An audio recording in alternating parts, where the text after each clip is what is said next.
దేవుడు లేడని బుద్ధిహీనులు తమ హృదయములో అనుకొందురు. వారు చెడిపోయిన వారు అసహ్య కార్యములు చేయుదురు. మేలు చేయువాడు ఒకడును లేడు. వివేకము కలిగి దేవుని వెతుకువారు కలరేమో అని దేవుడు ఆకాశము నుండి చూచి నరులను పరిశీలించెను.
మొదటి దినవృత్తాంతాల గ్రంథం 4వ అధ్యాయం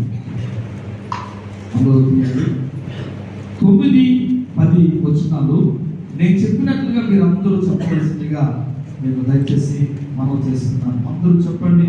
యబ్బేజు తన సహోదరుల కంటే ఘనము పొందినవాడై ఉండెను. వేదన పడి ఇతని కంటినని అతని తల్లి అతనికి యబ్బేజు అని పేరు పెట్టెను.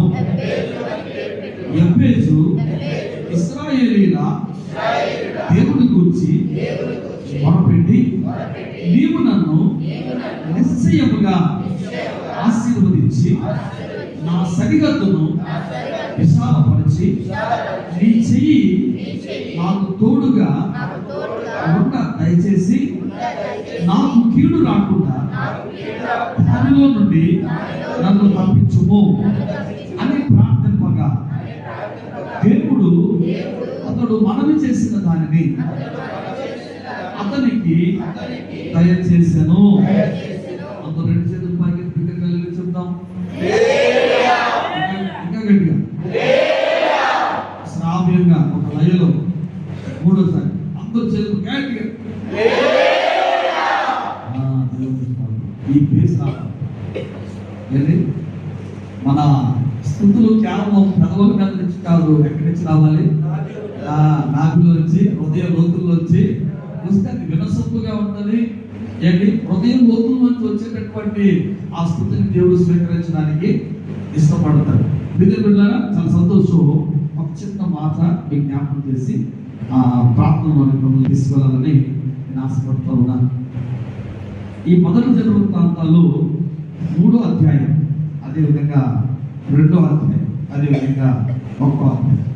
ఎక్కడి నుంచి మనం చూస్తే 1వ అధ్యాయం నుంచి మనం చూస్తే మొట్టమొదటి వచనంలో అయితే ఆదాము, షేతు, ఎనోషు, కేయినాను, మహలలేలు, ఎరెదు, హనోకు, మెతుషెల, లెమెకు, నోవహు, షేము, హాము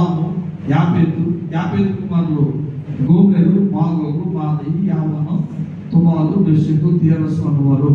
ఇప్పుడు ఎలా ప్రారంభించారంటే, మొట్టమొదటి మానవుడైన ఆది మానవుడైనటువంటి ఆదాము పేరు మొదలుకొని, ఆదాము తర్వాత వారి పిల్లలు పిల్లలు పిల్లలు పిల్లలు పిల్లలు పిల్లలు పిల్లలు పిల్లలు పిల్లలు పిల్లలు పిల్లలు పిల్లలు పిల్లల పేర్లు రాసుకుంటూ రాసుకుంటూ రాసుకుంటూ రాసుకుంటూ వచ్చారు.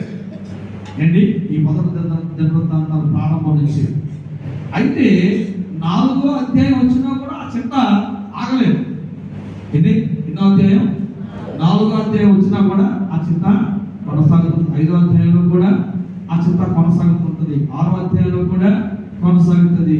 ఇంచుమించు ప్రియమైన ద్వారా 7వ అధ్యాయం, 8వ అధ్యాయం కూడా ఏంటి 9వ అధ్యాయం, ఇవన్నీ కూడా వంశావళుల పేర్లు, వారి వారి వంశముల ప్రకారం వంశముల పేర్లు రాసి ఆ గోత్రికుల పేర్లు రాయడం జరిగింది.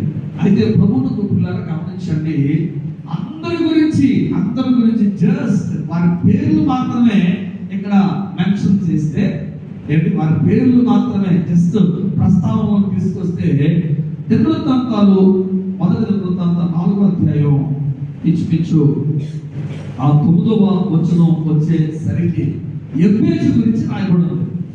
ఎబ్బేజు గురించి పిల్లల 2 వచనాలు రాశారు. కొంచెం వివరంగా, కొంచెం ఎక్కువగా రాశారు. గమనించండి, బైబిల్ గ్రంథంలో ఒక వ్యక్తి గురించి స్పెషల్ గా రాశారు అంటే, ఆ వ్యక్తి అయితే ఏంటి దేవుని చేత దీవించబడిన వాడైనా కావచ్చు, లేకపోతే శపించబడిన వాడైనా కావచ్చు. ఏదో ఒక విశేషం, ఏదో ఒక ప్రత్యేకత ఆ వ్యక్తిలో ఉంటేనే అక్కడ రాయడం జరుగుతుంది. దావీదు వంశంలోంచి అలా అలా అలా ముందుకు వెళితే ఎబ్బేజు కనబడతాడు. ఎబ్బేజు పుట్టేటప్పటికి తన తల్లి చాలా వేదన పడి ఎబ్బేజు కన్నదట. ఎలా పడిందంటే చాలా వేదన. ఏ విధమైన వేదన పడిందో ఇక్కడ రాయబడ్డది, కానీ వేదన అనే మాట మాత్రం ఉపయోగించడం జరిగింది. క్రీస్తునందు పిల్లరా గమనించండి ఏంటి, అందుకే ఆ తల్లి ఆ కొడుకు ఏమని పేరు పెట్టిందంటే ఎబ్బేజు. ఎబ్బేజు అనే పేరుకి అర్థం ఏంటి? వేదన. ఏంటి, ఎవరైనా పిల్లలకు పేర్లు పెట్టాలంటే ఎలాంటి పేర్లు పెడతారు చెప్పండి? ఎవరు పెట్టుకోలేని పేరు పెట్టాలి, వినడానికి సొంపుగా ఉండాలి, మంచి భావంతో మంచి అర్థంతో కూడినదై ఉండాలి. కొంతమంది ఇంకా పిల్లలు పుట్టకముందే ఏంటి, కొంతమంది పెళ్లి కాకముందే, దేవుని స్తోత్రం హల్లెలూయా, సరిపోదు, పెళ్లి కాకముందే మనం పుట్టబోయే బిడ్డకి ఆ పేరు పెడదాం, ఈ పేరు పెడదాం అని సెలెక్ట్ చేసే వాళ్ళు ఉంటారు. అర్థమవుతుందండి మీకు? దేవునికి స్తోత్రం కలుగునుగా. చదివాలనుకుంటున్నట్ట ఏంటి, నాకు మొట్టమొదటి కుమార్తె గారిని పుడితే ఈరోజు నాకు కాబోయే భార్యకి ఏ పేరు పెట్టారో ఆ పేరు పెడదాం అనుకున్నానండి. మాస్టర్ గారు మనసులో నేను అనుకున్నాను, మీరు నా భార్యకి పెట్టేసేది పొరపాడుతున్నాను వచ్చి. హల్లెలూయా హల్లెలూయా. నిజమే ప్రియదేవులారా, మనం పిల్లలకి పేర్లు పెట్టేటప్పుడు ఏం చేస్తాం? మంచి పేరు, శ్రావ్యమైనటువంటి పేరు, వినసొంపుగా ఉండే పేరు పెడదాం. అయితే ఇక్కడ ఎబ్బేజు తల్లి ఎబ్బేజు ఏమని పేరు పెట్టింది? వేదన. ఇదేంటండి ఆ పేరు ఆ ఊర్లో విన్నవారికి, ఆ పేరు పిలిచే వారికి ఎబ్బేజులో ఏం జ్ఞాపకం చెప్పండి? వేదన. వేదన. కొన్ని సందర్భాల్లో మన ప్రమేయం లేకుండానే కొన్ని కలంకాలు, కొన్ని విధమైనటువంటి అపరాధాలు మన జీవితంలో చోటు చేసుకోవచ్చు. ఏంటి, కొన్నిసార్లు మన జీవిత అనుభవాలు మనం అనుకుంటాం, నా అంత దురదృష్టవంతులు. కొన్ని విధమైనటువంటి అపరాధాలు మన జీవితంలో చోటు చేసుకోవచ్చు.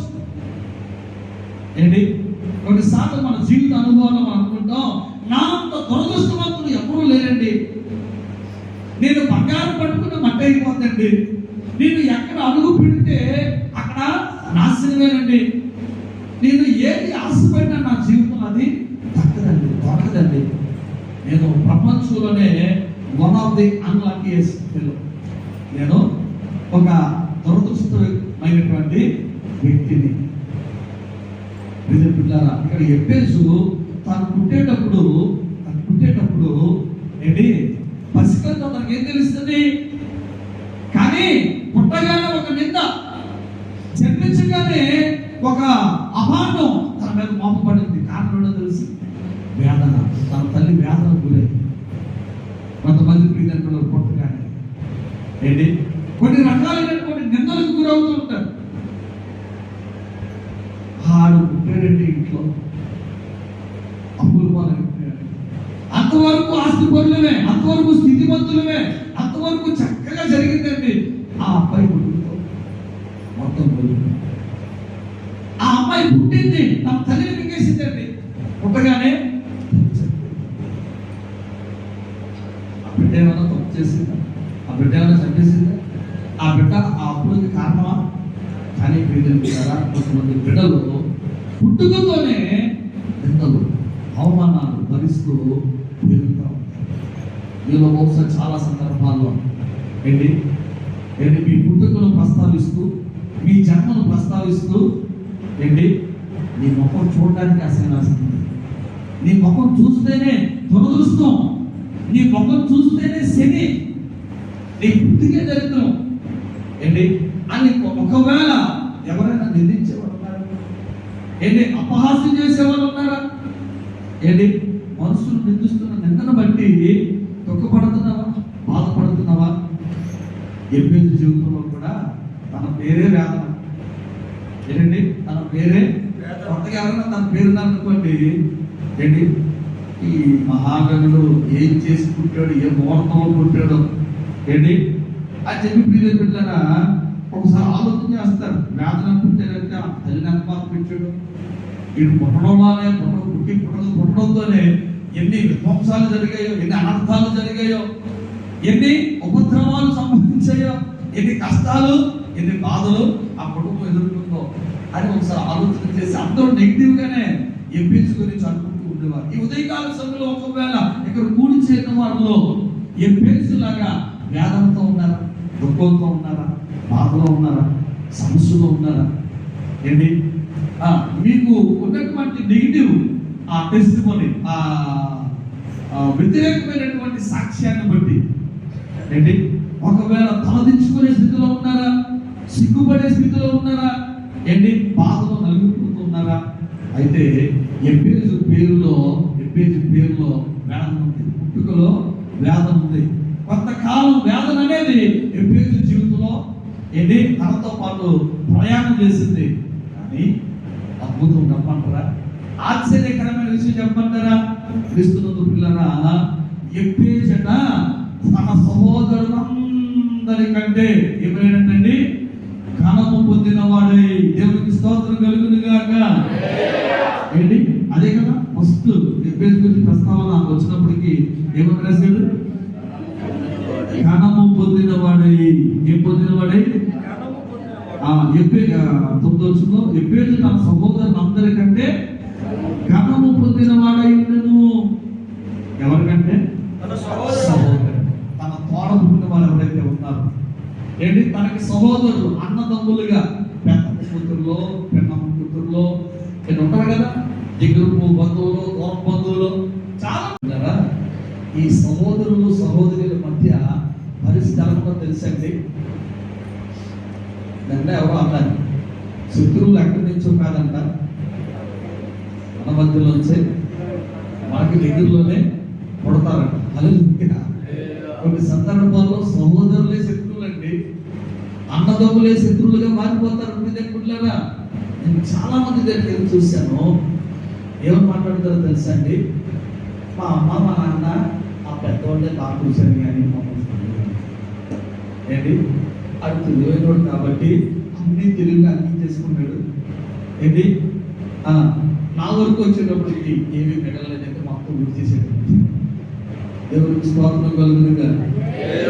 కొంతమంది ఆ చిన్నోడ్నే కొంతమంది అన్న అంటారు, ఏంటి కష్టాలన్నీ మావేనండి, బాధలన్నీ మావేనండి, బాధ్యతలన్నీ మావేనండి, బరువులన్నీ మావేనండి, కష్టపడి బాధలు పడింది మేము.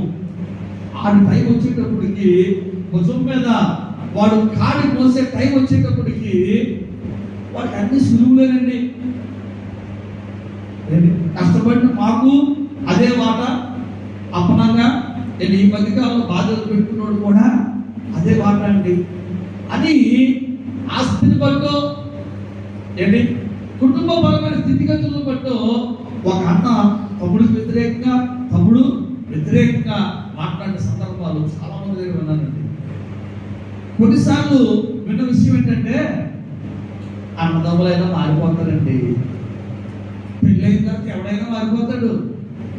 అన్నదమ్ములు మనోళ్ళు కానీ వచ్చిన ఆడవాళ్ళు మనోళ్ళు ఏంటండి ఈ ఏడుపోయింది. దేవుడికి స్తోత్రం కలుగుతుంది కాక ఏడుపండి ఏడుపు. అన్నదమ్ములు మనోళ్ళట, వదిన మనదలు మనోళ్ళు కాదా చెప్పండారా? గమనించండి.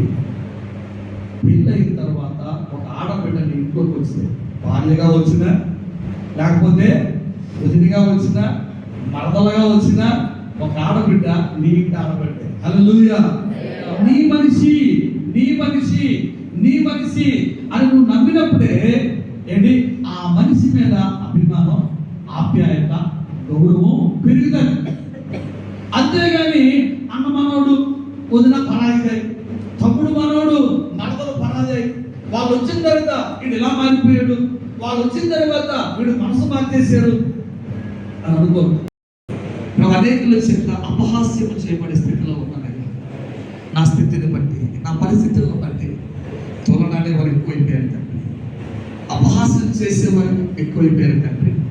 నా చుట్టూ చేరి నక్కల వలె, గుంట నక్కల వలె ప్రభువా అరిచేవారు, కుక్కల వలె ఒరిగేవారు, కాకుల వలె ప్రభువా చాటింపు చేసేవారు చాలా మంది ఉన్నారు. నా దృష్టికి నేను అల్పమైన స్థితిలో ఉన్నాను తండ్రి. పరులకు కూడా నేను అల్పమైన స్థితిలోనే కనబడుతున్నాను తండ్రి. ప్రభు నేను ఆశీర్వదించమని కోరుకుంటున్నాను, నేను దీవించమని కోరుకుంటున్నాను. ఇంకా ఈ కష్టాలు, ఈ వేదన, ఈ సమస్యలు, ఈ బాధలు, ఈ శోధనలు, ఈ ఆపదలు, ఈ ఇక్కట్లు, ఈ వ్యతిరేకమైన పరిస్థితుల నుంచి నాకు విడుదల కావాలి, పూర్తిగా వాటికి చెక్ పెట్టబడాలి తండ్రి. నేను దీవించబడాలి, నేను ఆశీర్వదించబడాలి, నేను కూడా గణపరచబడే వారి జాబితాలో ఉండాలి తండ్రి. నేను గణపరిచే స్థితిలో ఉండాలి. విక్కిలి గరుడా నన్ను గణపరిచే, నన్ను దీవించే ఈ ఉదయకాల సమయంలో నీ దీవెన నాకు దయచేయ ప్రభావి. ఒకసారి నా చేతులు తెచ్చి